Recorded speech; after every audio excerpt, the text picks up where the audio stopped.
ব্রিগেডে ৫ লক্ষ কণ্ঠে গীতা পাঠ। সনাতন সংস্কৃতি সংসদের উদ্যোগে ৩টি আলাদা মঞ্চে গীতা পাঠের কর্মসূচি। জমায়েত বহু সাধুসন্ত ও সাধারণ মানুষের। ব্রিগেডে গীতা পাঠের মঞ্চে হুঙ্কার কার্তিক মহারাজে।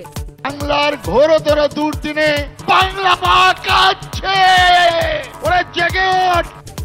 শ্লোক, স্তোত্রপাঠ, মন্ত্রোচ্চারণ, কীর্তন। ব্রিগেডে সনাতনের শঙ্খনা। कोलकाता के पत्ता पत्ता पर मानो हिंदू राष्ट्र का बिगुल बज रहा हो।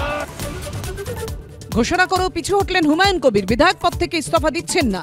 যারা আমাকে ভোট দিয়ে এমএলএ করেছে তাদের আপত্তির জন্য আমি পদত্যাগ করছি।